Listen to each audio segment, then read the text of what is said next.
Excellent. So, welcome everybody. Thank you for coming. You guys can all see my screen. My name is Tucker Johnson, and as Joe mentioned, I was the managing director and co-founder of Nimdzi Insights. At least I was when I wrote that bio, because I've been planning on doing the speaking for over a year now. And of course, we all know what happened last year. 2020 hit, and everything had to go virtual, unfortunately. So things got delayed, but better late than never. I'm glad to be here tonight with you talking about Project Underwear. And for those of you that aren't aware of what Project Underwear is, that's what we're going to talk about today. So why are we talking about underwear?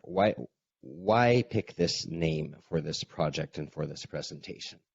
Project Underwear is the code name for a project. It's an ongoing initiative run by the guys over at Nimdzi Insights. Oh, let me back up really quick. I mentioned I was the managing director at Nimdzi Insights when I wrote that bio. Just recently, my partner Renato Beninato and I are stepping aside at Nimdzi Insights to make way for the new leadership that's coming up at Nimdzi Insights. Joseph Kubowski is our CEO now, and he's just doing an amazing job. So I'm very, very glad, very happy for him, and very glad to be stepping back, because what that means is I have more time to do fun stuff like this instead of just focusing on one company. So, but that having been said, I'm still going to use the research put out by the team over at Nimdzi Insights, because I think it's very valuable and it's very relevant to the conversation that we want to have tonight. Underwear. Let's talk about the underwear effect. The underwear effect is, I got to give credit to my partner Renato. I think he coined this term, but it describes this phenomenon that the closer we are to being naked, the more important localization becomes. What do I mean by that? Let's use an example. At the office, at work, it's a very professional setting, suit and tie, formal. You're not naked, right? You would never dream of being naked at the office. Localization is not that as important in such a setting if it's a setting where you speak other languages. However, if you're in, the example we always use is shampoo bottles. Shampoo, you don't need instructions on shampoo bottles. Everybody knows how to use shampoo bottles, but shampoo bottles have translations on them. At least they do in the US, because when you're using shampoo, you're, well, presumably naked because you're in the shower. So the more intimate areas of our lives are the areas where localization becomes important to us as consumers. With the rise of e-commerce, and I have some statistics here. A second. With the rise of e-commerce, and especially in 2020, when everybody went remote, and when everybody went remote, this became much more important, because activities that were traditionally done in a traditional professional setting are now being done in a very private and very intimate setting, because people are shopping in their underwear. People are shopping from bed. People are shopping from home. And this is where the underwear effect comes in. Some quick background for those of you guys that don't know me. As Joe said, I founded a company called Nimdzi Insights about 3.5, 4 years ago, and we do market research and consulting, specialized for the language services industry, but really focused on companies that want to go global. So we work with all sorts of different companies, governments and stuff like that.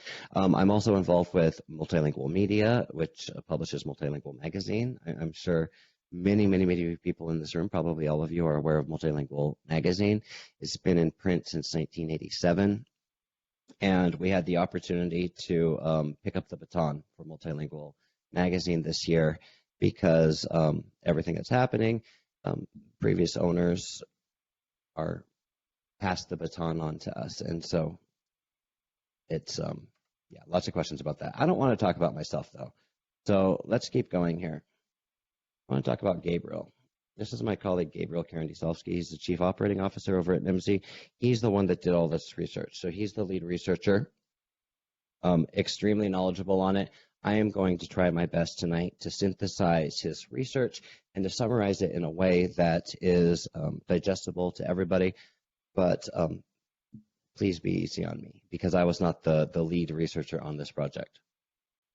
Project Underwear is a massive study that was undertaken, including over 10,000 individuals now in over 70 countries. So what happened is we defined a study specifically looking at user behavior online.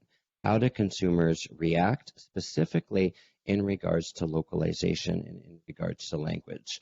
We included over 10,000 people. We collected data. There's metadata on language, spoken primary language, gender, age, primary occupation. So all of this data that we've collected, it's not brand or product specific, it's general, and it allows us to get a really good baseline, but it's not specific to any specific client target demographic. And I'm going to get into what that means in a little bit. Over 70 countries, or 70 markets, I should say, around the world were included in this. And because I know people will ask, all of the interaction we had with study participants, focus groups, everything was localized, because it doesn't make sense to ask a study population which language they prefer if you're asking them in a language that's not their native. I don't need to go through all of the different groups that were studied here, but the demographics are important here, because when looking at this type of data and talking about it in terms of calculating or creating go-to-market strategy or calculating potential ROI on investment into localization, then the demographics are super important. And the challenge with this study is it's broad and it includes people from all over the world. It includes very diverse backgrounds and diverse people, but because it's broad and because it's general, it's interesting to all of us, but not super useful to many of us. What do I mean by that? I mean, we can take this data and we can use it to analyze, okay, based upon other data that we have from companies. I can use our own company. We use this data ourselves when talking about which markets we want to target as far as new user acquisition. Not so much with Nimdzi because it's B2B, but definitely with multilingual because we're reaching out in more of a B2C type situation. So we want to know, how do users actually interact with our brand and our site online? We can take the data from that we already have in our Google Analytics. Who's visiting our site? How long are they spending? What is their demographic information? And we can juxtapose that and compare that with the data that's collected in this survey, and it paints a much more comprehensive and interesting picture. Basically what this study is covering is, how do people engage with content if they're given a choice between their local language and English, and not just English, a local language and a lingua franca, because the study does go into certain markets where English isn't the primary secondary language, if that makes sense. So like in Ukraine, we're not asking people, we're not giving them a choice between English and Ukrainian, we're giving them a choice between Russian and Ukrainian, and saying, okay, because the question we want to answer is, essentially, if I spend money on localization, is that going to get me new customers? That's the question. All right, and any questions at any time? As you guys can tell, this is, I'm very comfortable being informal with this. So interrupt me at any time, Joe, if people have questions in the chat there. So let's go over some insights that we were able to gain from this. We don't have a ton of time to go through everything gleaned from this report, but some key things.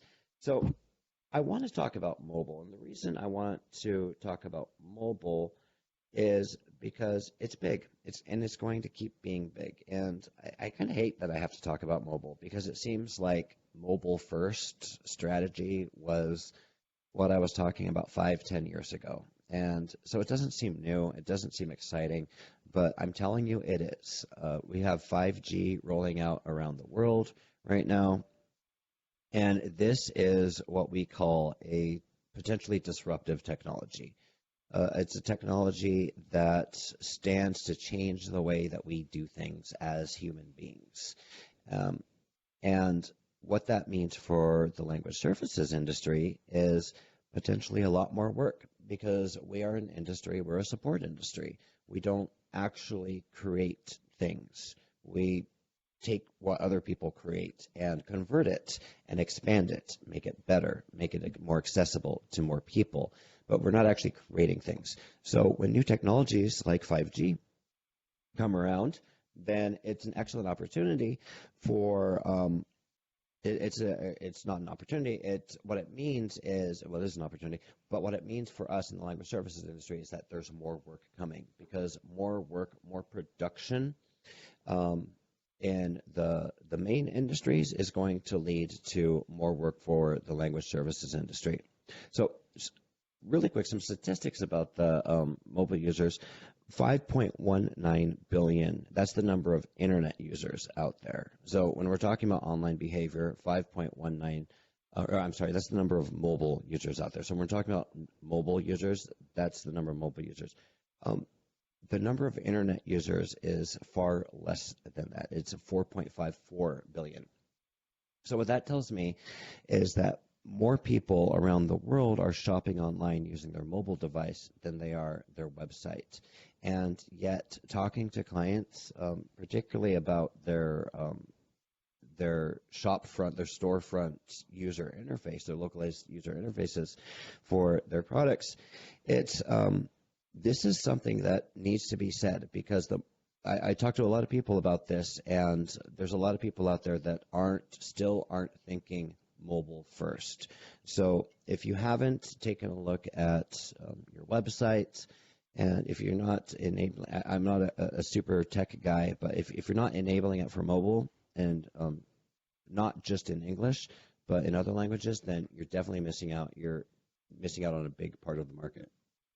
Well, we had one comment on that Yes. from Nadia. Nadia says, actually, there is a new law in the Ukraine that came into effect, and now you cannot offer Russian, just FYI. I love it when people try to pass legislation concerning language. That's interesting, but thank you for letting. I was not aware of that. We also had a question in there a couple slides ago for online purchases. Yuka is asking, I guess your survey is more for B2C. Did I miss this detail? Yeah, it's B2C. This is B2C. So this is more talking about, this isn't like, I mean, if there's folks like language service providers. So how I would use this information is consulting with clients. If I'm working for a language service provider, if I'm on the client side, then how I would use this information is specifically for B2C context.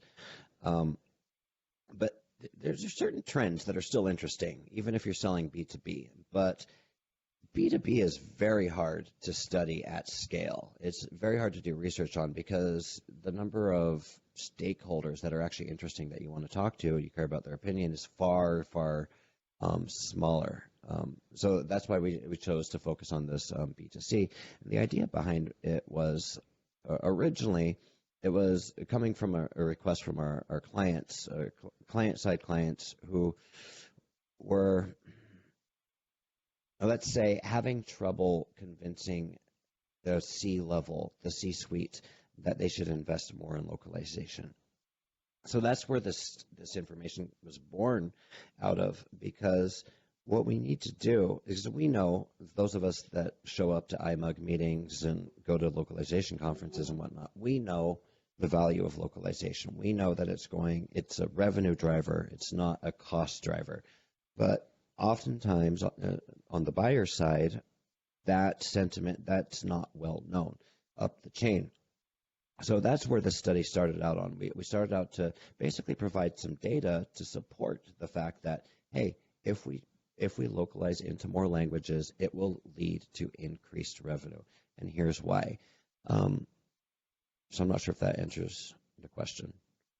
I was just giving some context about who this study is for and what it was for and the challenges it's trying to solve. Thank Sounds you, good. Yuka. So another interesting insight. Just don't need to spend a whole lot of time on this, but an interesting finally is that there's a difference in how men and women shop, and I don't know how useful this is from a business perspective, but I think it's interesting, so I'm going to talk about it. Women are more likely to spend time shopping online on mobile than men, and men are much more likely to shop from their computer. Take with that what you will. Use that. Interpret that how you will. I'll leave that with you. Likewise, I don't think it's going to surprise anybody to tell you that younger users are also much more likely to be shopping via mobile as well. Next slide. Stop me at any time. How important is language? So here we get into the nitty-gritty, and I'd love to show you, but I'm afraid to touch my screen setup now. I'd love to show you the actual report because the data is set up so that you can filter it and stuff like that. But in a nutshell, localization is important pretty much anywhere outside of an English-speaking market. And even in English-speaking markets that aren't the U.S., localization is important. And when I say important, what do I mean by that? Because I'm guessing everybody that is in this room right now would agree with me. Localization is important.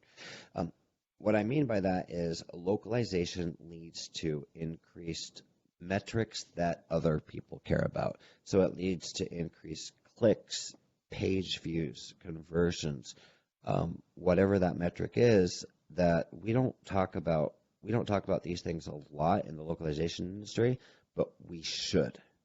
And doing this research, collecting data, and by the way, like I don't want to give you guys, the point of this presentation is to talk about the importance of using data, taking a data-driven approach for go-to-market strategies, EOL strategy, all of these things. I'm not trying to say like you need to use my data, this data. We've been talking to a lot of companies out there. Well, I'll talk about that in a bit. But a lot of companies are already taking a look and choosing to do this research in-house. It's actually pretty common for larger companies to be doing this research in-house. So there is a comment in there. Yes, comment. Let me pull it up. So before that, Yuka, thank you, by the way. She said that did answer her question. And yes, we B2B people, B2B lock people have exactly the same issue. So there was a comment that it's interesting, South Asian users prefer English to native language. Yeah, so that's an interesting, very interesting phenomenon that I've seen. You know, I've been working for large, I can say Microsoft. You know, I've worked on projects for Microsoft before, where I remember when Microsoft went into Indonesian and Malaysian, and I was managing everything, but part of it was the in-country review with their local markets. It would crack me up because the local Microsoft's marketing people, like the local Malaysian people, would say, guys, stop localizing, stop translating. We prefer it in English. We want it in English. Just stop sending it. And so I went to my client, the buyer, and said, look, the Malaysian market doesn't want Malaysian. Like, you should stop. And that killed me because we were making money selling the Malaysian. And they just said, I don't care. Like, this is the EOL. This is what our organization has decided is going. And EOL, I mean extent of localization. This is the language list that our organization has decided for X and Y reason, but no one really knew why those reasons were. And that's another thing that we've been seeing in the market is that buyer side organizations, and we talk to a lot of them. We're like every week. I don't know if you guys follow Nimdzi. The research team is always publishing these lessons in localizations. Those are where we're going out and talking to these people. And what we're hearing from the buyer side folks that we're talking to is a much more thoughtful approach to choosing which markets to enter, when, and why. I'm not seeing this, what I saw 10 years ago with Microsoft, which is we're doing these languages because that's the way it's always been done. We don't question it. I don't see that as much anymore. I see more like, let's do some market research. Let's look at our analytics. Oh, looks like we already have a big following in Sweden for some reason. Who knows? Maybe we should prioritize that market. Whatever the metrics they end up using, it's definitely the maturity around this space is increasing from what it was. And Yuka has some presentation. Okay. Yuka's got a comment. Also, Graciela mentioned that she is actually Indonesian, so that was a good story. Yeah, so she's going to call my BS if I said Malaysian. I didn't say Indonesian. You did say you started mentioning both, and then you went to Malaysia. So, but yeah. Marcel is now answering in Bahasa, so we're good. We're good. Tex had a comment though. Tex, talk to me. Yeah, I mean, you could like to come back to the slide later, but so Tex?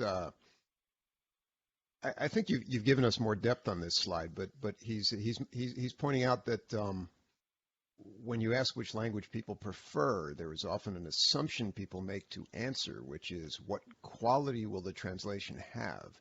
If they think the translation won't be good, they will prefer a different language from native. The assumption is based on other translations they have seen and an assessment of whether your company is capable.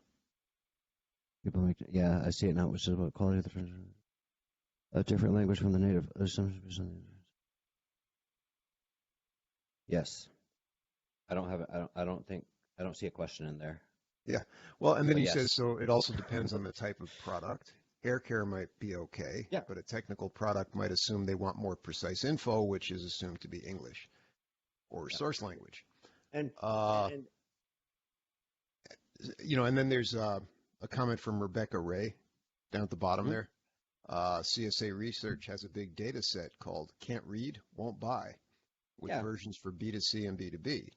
It includes data related to Tex's comment above about people's preferences for non-localized versus poorly localized content and code. There are large variations by market.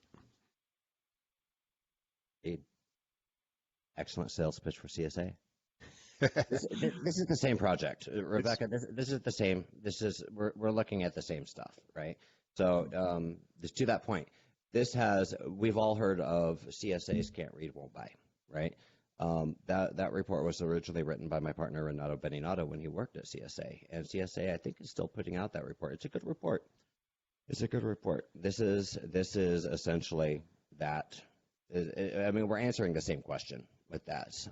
So it's not a new question, but what's interesting is to keep looking at this over time. We noticed that report hadn't been refreshed by CSA for quite a while, so we decided to do this. But I think they might have another one out now. Rebecca can probably let us know. Excellent. Sounds like they're, well, yeah, she says they're updating the data every year. Good. And yeah, this is all, well, you two should have a lot to discuss about this slide, but don't want to keep you on this one slide for the whole night. Yeah. Very interesting, though. Oh, I could just easily just get lost into conversation here. Okay, so I think we've been bouncing around a lot. I think I've already talked about a lot of this. Some potential, once again, not talking about specifically this data. You can use this data. You can use CSA data. You can use your own data. The successful companies that we've seen doing this, they're all collecting their own data. I've been doing a lot of conversations with people, a lot of conversations on Clubhouse within the last week, for those of you that are on Clubhouse. But even before that, really trying to figure out what are these in-house research, what is important to these in-house researchers, what are they tracking, what information do they need? Because one thing that's often left out of that is that international angle. The international angle is going to help us with market prioritization, market entry, strategy, and of course what's the word I'm looking for? The ever elusive ROI on localization. This is probably like the number one thing people want to talk about is What is the return on investment on on localization? How do I calculate the return on investment for localization? And either through Nimdzi or my other stuff, like my personal postings or multilingual, I've never posted anything on. I don't like talking about ROI in a general sense when it comes to localization. I've never given a presentation on ROI. I'll probably never write or publish anything on return on investment. And the reason for that is because it's different for every company that I've talked to. Calculates profit, calculates investment, they have different metrics. They have different things that they track, and it's very, very, very hard to come up with a one-to-one, like apples to apple thing. But we're going to talk about it anyways. So anyways, number one, the first thing that we can do if we have data on the target markets, even if it's very generalized data, right? Even if it's not specific to your organization's target customer profile, we can use it to help prioritize which markets that we can go into. And you do this exactly what I was just talking about earlier. You take the data that you're already collecting, whether that's in Google Analytics or whatever it is that you use, and comparing it with baseline information about user preferences in country helps you prioritize which markets. So using my example from earlier, let's say we see a lot of adoption of our product, a lot of interest in our product in Sweden. We say maybe this is a market that we can prioritize. Well, let's go back and look at the data and see how sensitive are they to localization. How important is it to them that this is localized? And if it's not that important, maybe it makes sense, even if Sweden's your market, maybe it makes sense to invest that money elsewhere, because we're always dealing with constraints. We can never just go into all the markets right off the bat that we want to. Once you put together that plan and decide these are the markets that I want to go into, then all right, it's party time. Let's do this.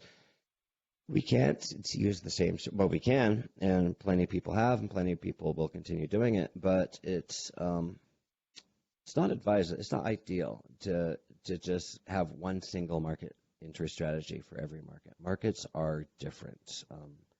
Users respond to not just language, but all sorts of different metrics very differently across markets.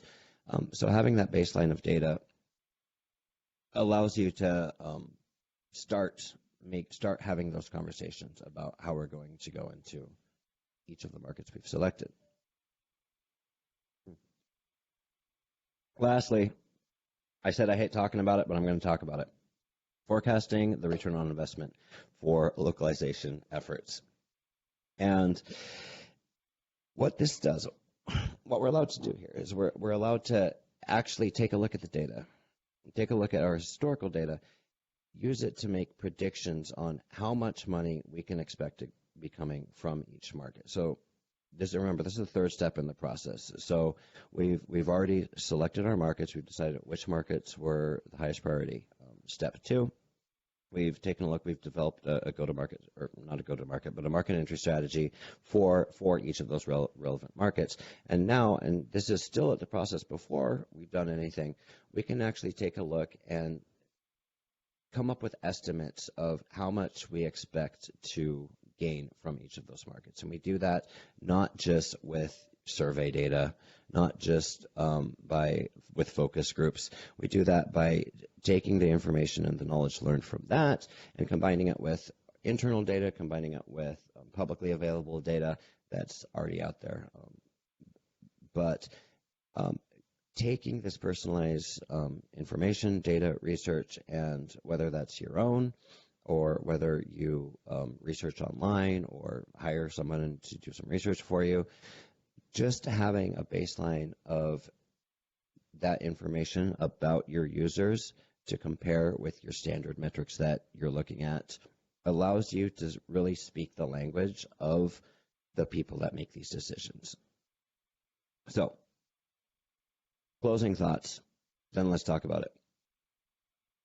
The old norms, as I mentioned, are thankfully going away. And by the old norms for language selection, I am referring to this idea that just we go into these 20 languages because these are the 20 languages.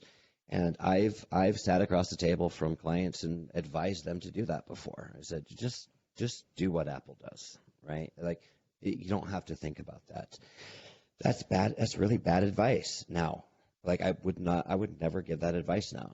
I'd say take a look at your users, because what's different now is that data is just everywhere these days.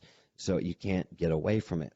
Back in the day, you actually had to go look for it. So with the abundance of data, use it, put it to use for you. The second thing I want to touch on is more and more markets, more and more niche, small markets around the industry are opening up. And by opening up, I mean, let me define what I mean here. They're becoming interesting. They're becoming a potentially profitable markets, whereas previously they may not have been.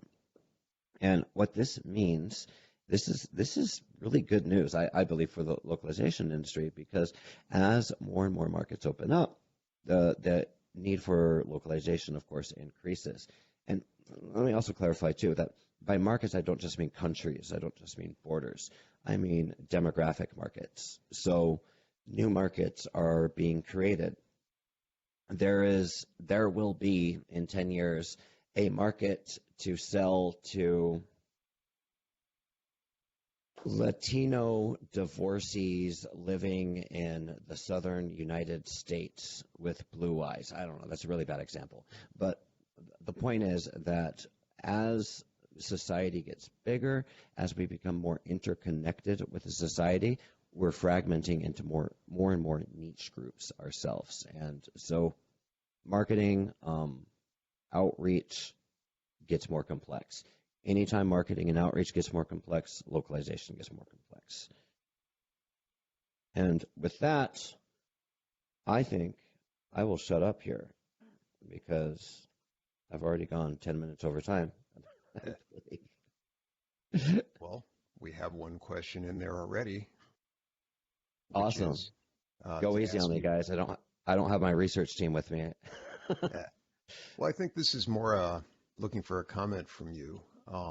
Yuka says, once I was told by a very well-known CFO that a division like localization, or HR, is always a cost center, and we can never talk about ROI. The concept, talking about ROI of a cost center operation, is actually wrong. So Yuka says, I still don't know how to go about this, so I stopped using the word ROI altogether. Maybe it's not wise to use ROI too much? Maybe. I mean, I would say, I don't know, I'd love to actually talk about that with Yuka if she wants to come up, but, it's probably late. I would say use it.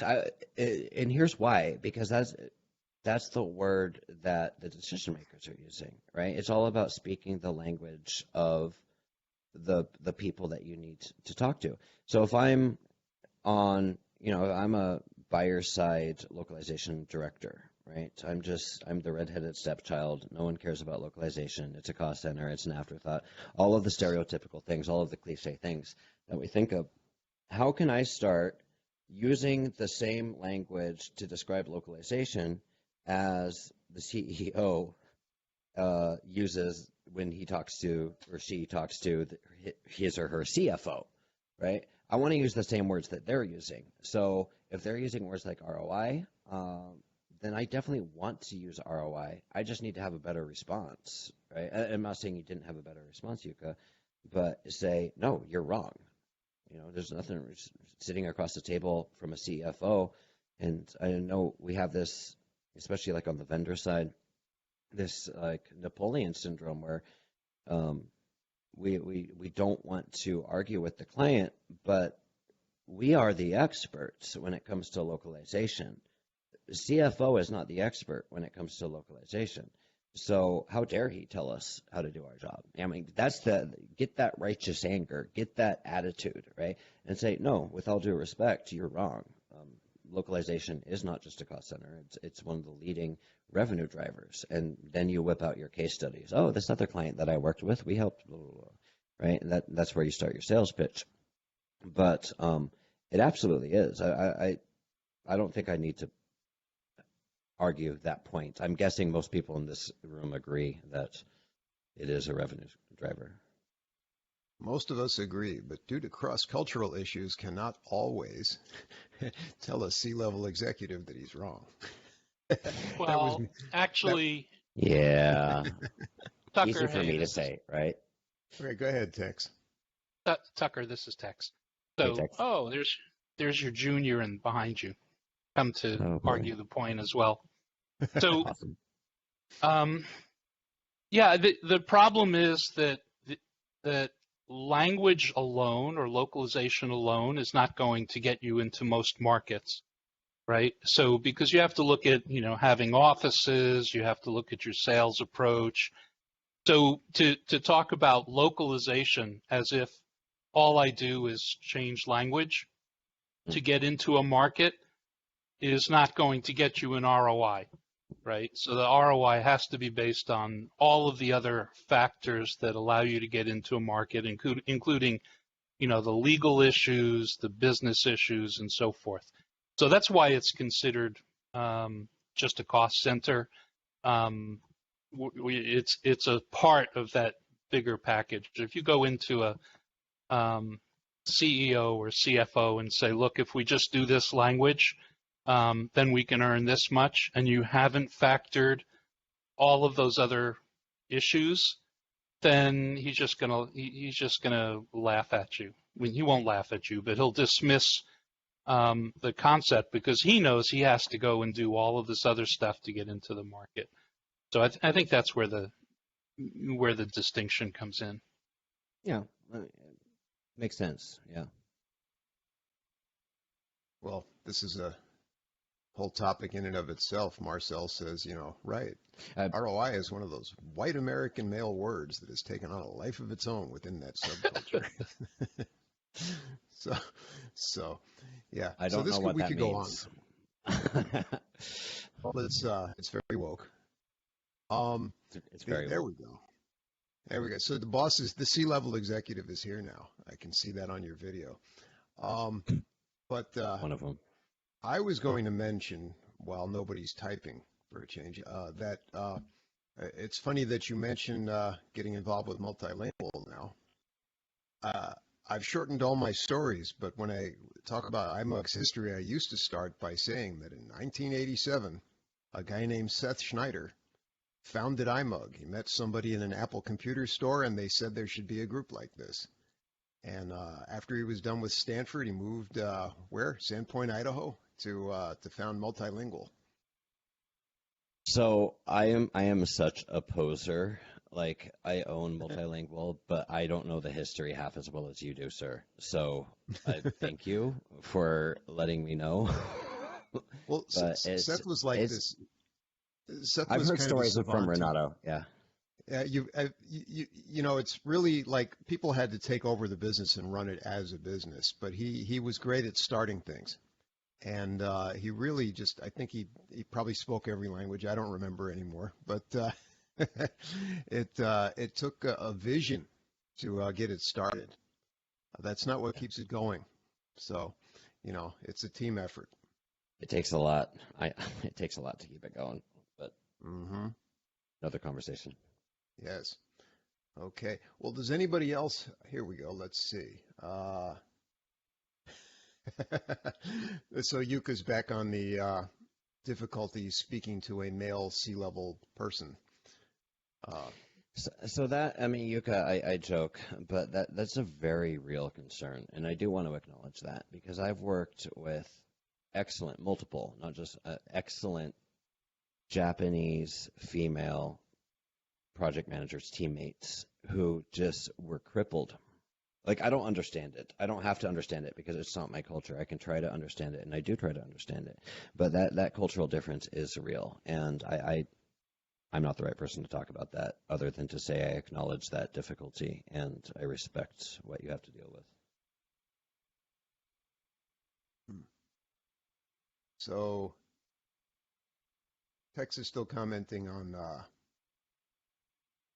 let's see, if it is just marketing localization, it could be true. If it is product localization, including issues with selling into a market, delivery, business, legal issues, then ROI is not based on just localization.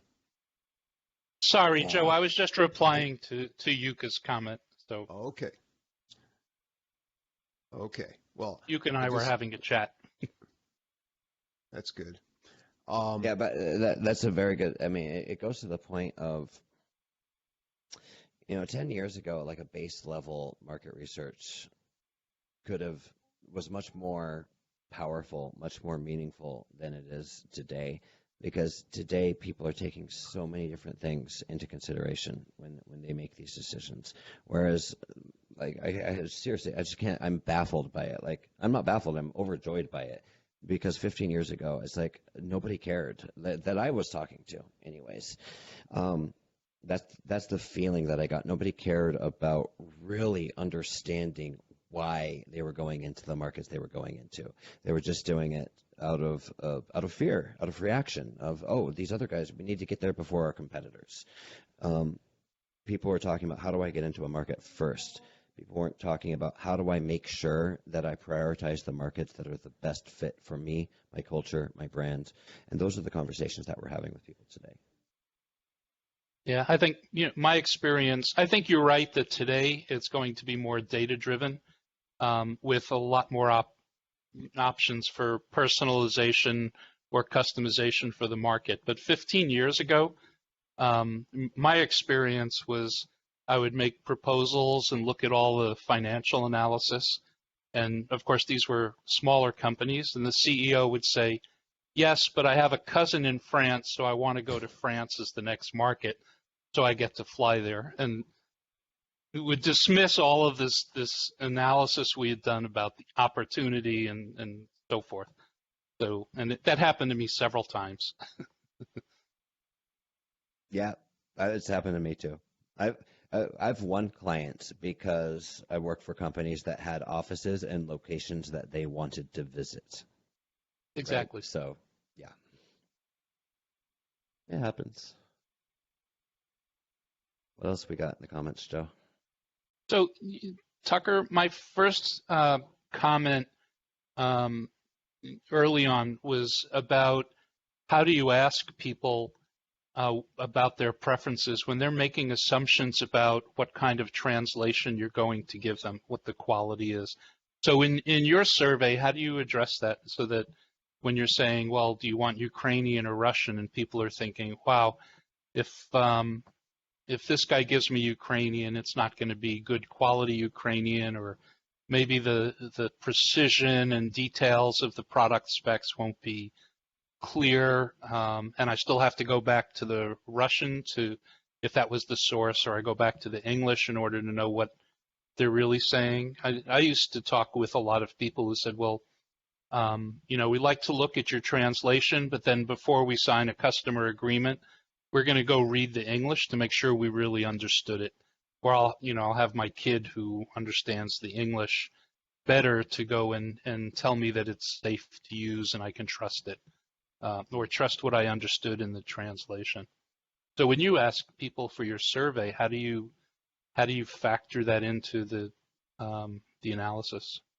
Yeah, you can't ask those type of questions in a survey, right? And I love surveys because they're a way to convert the subjective into the objective if needed, if you can, but that's not always the ideal way to go. So what I mean by that is you say, honestly, instead of saying how much do you like something, you say on a scale of 1 to 10, and then you can convert that into a numerical format. That is useful. It is a useful technique for kind of testing and seeing where the trends are, but what that's going to do is those trends, those variations, trends, whatever you want to call them, all that's going to do is it's going to alert you to the interest areas. It's not going to tell you why they're interesting, and that's when you got to go in and actually talk to people. So I know for big part of this. For most markets, we have in-country leads that actually are local subject matter experts in that market, and they'll actually call people, talk to them. I don't think we've done like any like in-person, like all-together focus groups, but a lot of not in person, but over the phone interviews. Because what you can't do in a survey is ask the follow-up questions, right? You can't dig down deeper. So when you're talking to someone, then you can say, like, well, what if the language is low quality? Oh my gosh, that's a big deal here in this market. And we hear this in different markets. That's a big deal here in this market, and that's why we choose the English. Because if I go back to these graphs here, I don't have all of the graphs. Let me. I'm not sharing my screen anymore. But you see that some markets they don't seem to care. They don't seem to need their local language. But upon further examination, you actually take a look at that and you talk to them, and they don't pick their local language because they've gotten so used to bad translations that they just don't try anymore. They just use the English. Did I answer your question? Yeah. It's the conversations, and the conversation, they're the best part and they're the worst. The best part and the most challenging part of doing work like this. The best part because that's where you get the juicy stuff, and the worst part because it's time consuming. Right? It's an investment of your time. Great. I think Marcel has a question. He's popping his mic on and off. Yeah, you might want to just I can't turn see on your anybody. mic, Marcel. But Marcel's asking, so what is that what you think is playing in Southeast Asia? So sorry, I was turning off the light in the room here using Google Voice, and they didn't want to record that. Yeah, that was my question. It's like you mentioned in the data that South Asia or Southeast Asia, people actually prefer to use the English or whatever the source, presumably English most of the time. And I was wondering, is that because of bad quality localization? You mentioned this, and I've some experience with that area being undervalued, so to speak, or undercosted. Of course, the thing about bad people being distrusting of localization happens all over the world. I've seen it in Latin America, where people just prefer the English because then they know they can control the quality of the translation, the quality of the understanding of what they're reading or what it is that they're gisting or trying to get a hold of.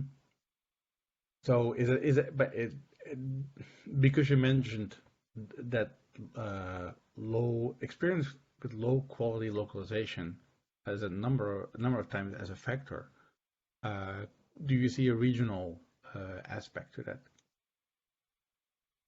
The German localizations will always be great. Japanese, yeah, probably because we spend so much time and money and focus on it. But Thai or Indonesia, you have whatever. In regards to quality, I can speak to my experience with these markets. I can speak to my experience with these, and the data. I'd refer you to my lead, to COO now, Gabriel Karandysovsky, who led this project for specific data from this project. But the example that I was using earlier for Malaysian, they didn't want the English because, if I remember correctly, essentially they didn't want the local language because essentially English was just cool. English was what people used. But that was a sample size of one. That was one representative that I talked to. It wasn't a focus group or anything like that. But you do see this phenomenon, particularly amongst the younger demographic, which is that they actually want to use the English because they're learning English in school and it's good to practice. I'm not aware of how much to what extent that decision is based upon because they're jaded by low quality translations. So sorry for that non-answer. Well, thank you anyway. I appreciate it. I think, though, in general in our industry, we have this strong focus on quality, and I get the answer. I get the idea that it's like we want to make a case that localization quality is worth investing in. But that case is going to look very different depending upon which organization. Who are your target customers? Are you selling a product? Are you selling services? B2B, B2C.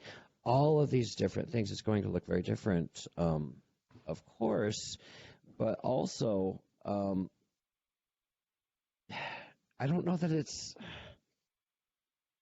it's the right conversation to always be having. Like, I feel a lot of times in our industry, myself included, we come in guns blazing, like making this assumption that we need to spend more money on localization. And spending more money on localization is not always the answer. Like, clients are under mandates to do more with less. So they want to know not how many more languages can I go into, but how can I maximize the budget that I currently have to make sure the markets that I am going into, I'm getting the maximum return on that. And that return might not be like a financial return on investment. That return might be brand perception, brand awareness.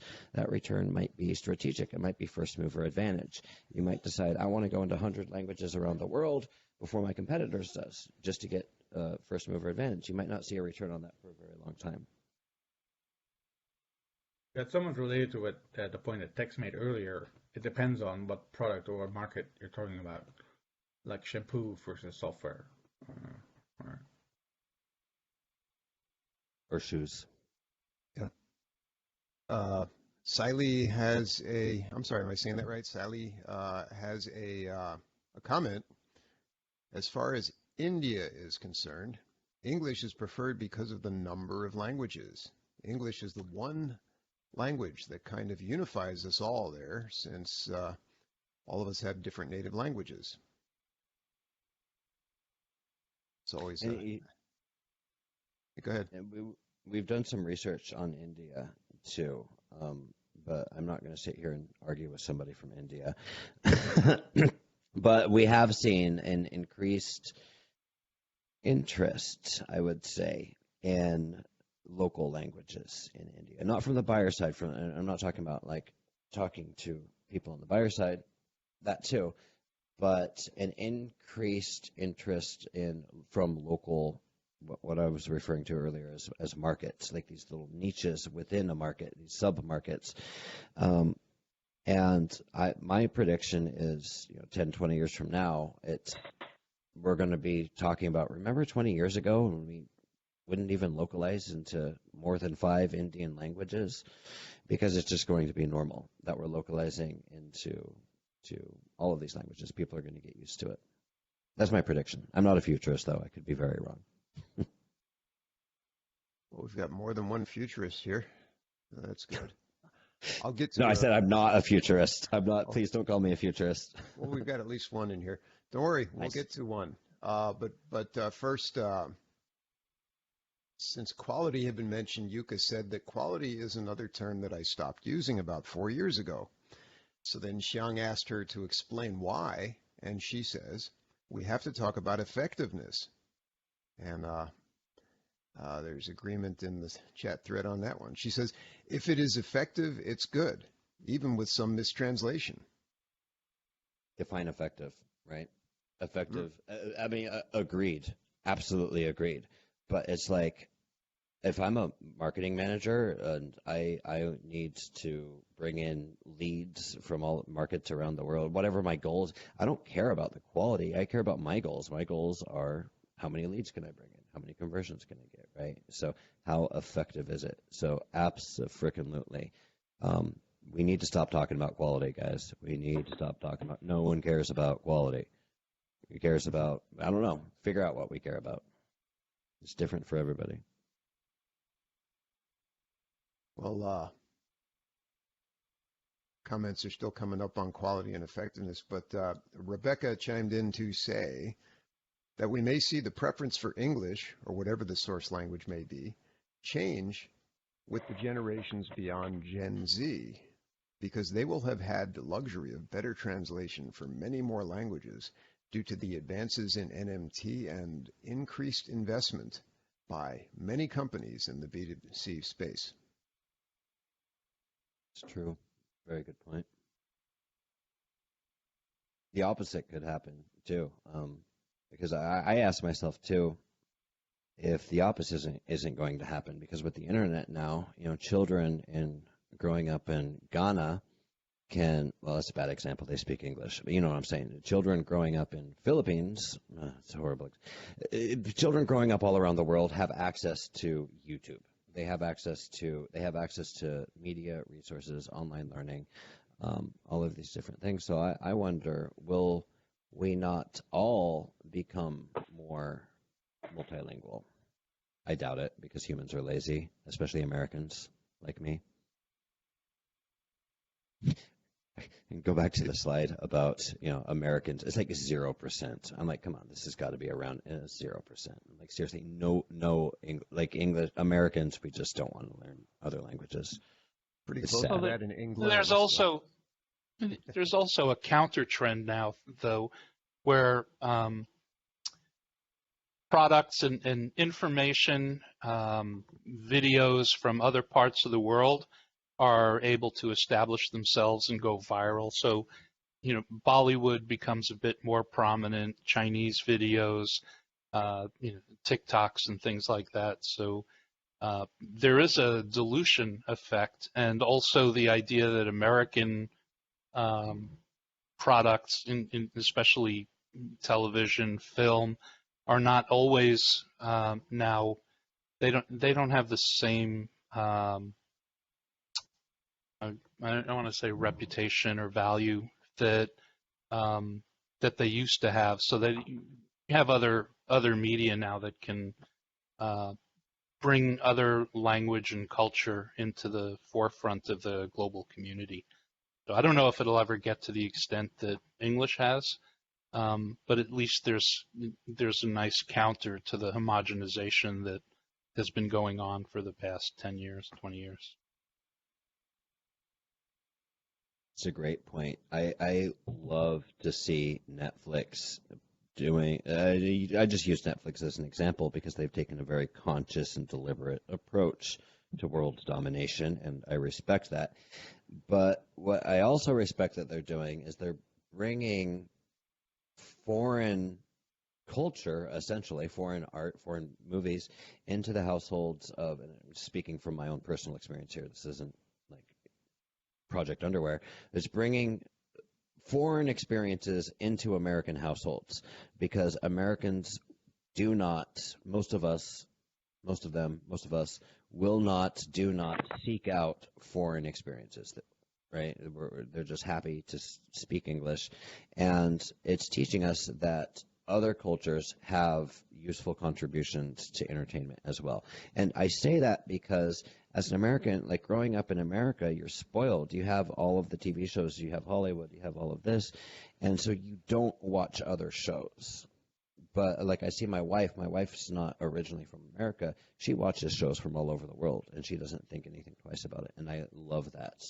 And that's just one aspect of globalization or tolerance, I guess, that localization is helping spread around the world. Okay, well, let me just try and back up in the chat pod here because Catherine Smith had a comment on the quality issue again. She said, yes, quality is really difficult to define too. We're dealing with this in our company. The L10N folks want to add quality checks while others believe it's good as is and we shouldn't spend more. And generally, they're saying we can always fix errors later. They miss the point of perception and how some errors may be perceived by users or customers and affect their decision to use our product in the localized version or even at all. So we have to be more efficient with what we have and also maintain or improve the linguistic quality.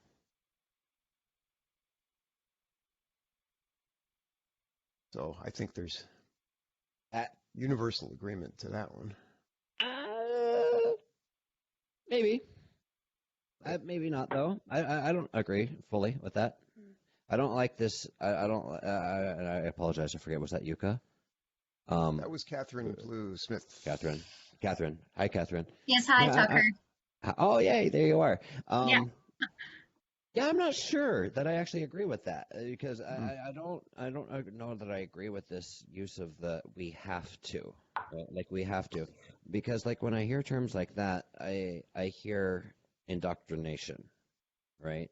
Speaking at myself, and I'm not just like, talking about you, right? Because I've been in this industry as well, and I think we have a tendency to be indoctrinated with certain universal truths that we all hold to be self-evident, but actually aren't. And one of those is that quality matters and that people give a shit about quality. And I think that a better question to ask is like, if we shouldn't assume that if someone sees a poor quality translation, they're actually not going to buy that product, right? It could be a contributing factor, but I'd be and that's where the research needs to come in, right? That's where you need to actually, if you are an organization, hopefully you have a international UX team or whatever it is, but you can actually talk to the customers and figure that out. It's hard for me. Yeah, but if you don't have that, if you don't have that, if you don't have a team on the ground, then this is all kind of a second hand, third hand. We're still kind of in that situation. We have, partners, and then we have some sales teams in different markets, but we don't actually have, eyes on the ground for, hey, we've heard this and this is what happens. We really get to hear it even through tech support sometimes, which is really painful. If a customer catches something, that's why I was saying we have to, because it's efficiency, it's quality, it's all based also on the perception, what we want to convey. So it's complicated. That's why I say it should not be complicated. It's like, okay, boom, you translate, you review, you're done.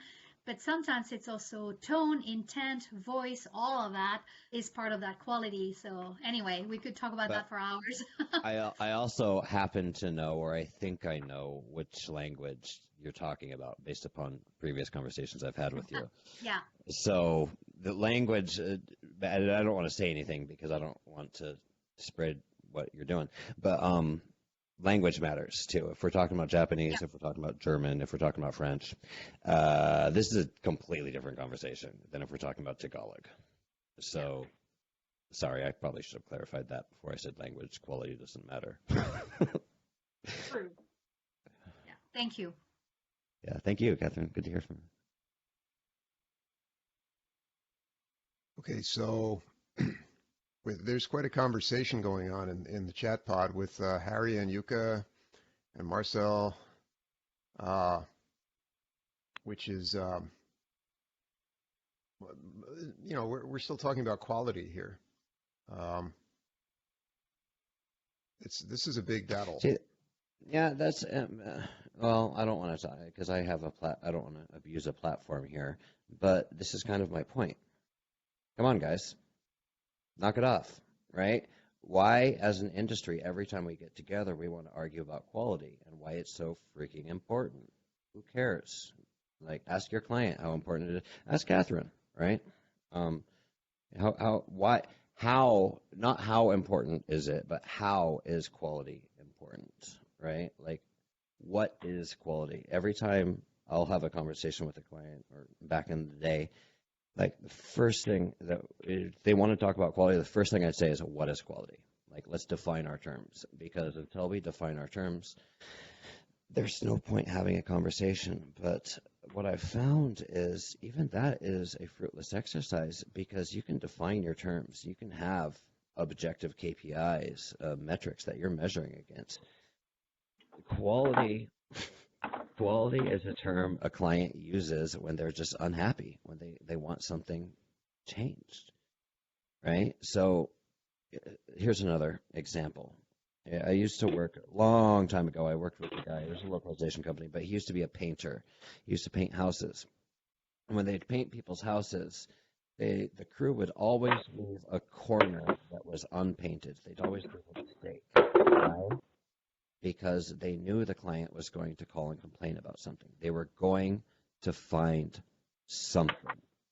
So they made it easy for them. They just left a mistake. And the client called them, they came back and fix it, and that was it. If they didn't leave that mistake, the client would have found something else.